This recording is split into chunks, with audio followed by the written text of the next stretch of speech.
Obiti community, one of the oil-producing areas in Oaji, Egbema, hosts Sterling Global Oil Company, a major oil exploration company in Imo State.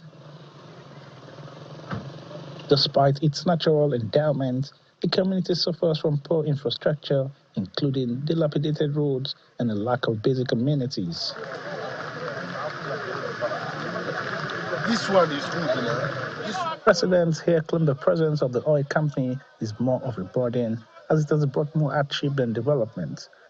They accuse the company of environmental pollution, neglect of the host community, and failure to adhere to the provisions of the Petroleum Industrial Act (PIA), which mandates oil companies to prioritize the welfare and development of their host communities. Out of the oil prospecting companies in Ohaji land, Sterling Global stands out as one oil company that violates human rights, that does not adhere to rules and regulations guiding oil exploration.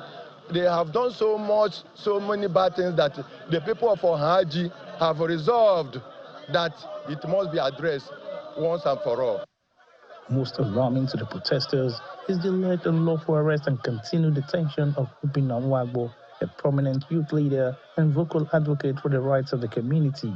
They insist his incarceration is a deliberate attempt to silence agitation for justice and equitable treatment. Just because he's demanding his rights, the workers, the few youths of Ohaji that are working in the company, they are owing them for 3-4 months. He came here to demand they arrange for police and arrest him and take him to Abuja. We have explored every means to appeal for them to release him. It fell in their deaf ears. And today, we mobilized the entire 19 communities, both women, youths, and the men, come out here.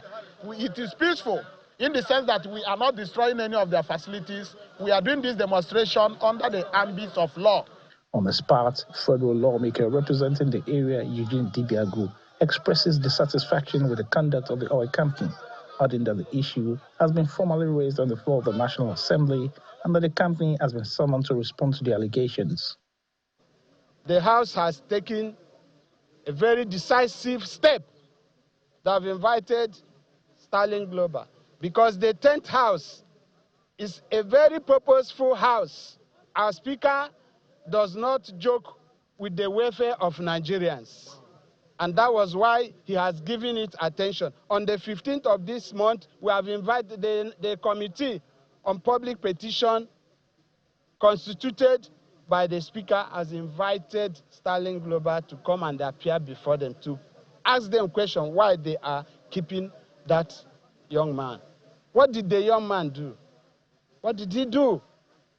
Only that the man asked questions. The base manager of Sterling Global Oil Company, Power Kuma, appeals for calm, assuring the protesters that their grievances have been noted and will be forwarded to the appropriate authorities for prompt attention. You already hand over the letter to the base manager. Whatever in our hand, we will pass message to the management. The leadership of the community or Haji of Dema, I requested this. Let's review it. And peacefully way, whatever instruction come, already chairman already mentioned, we can sit down in a good place in Overi, whatever, and then we will discuss. Because if you say shut down, this is not a solution.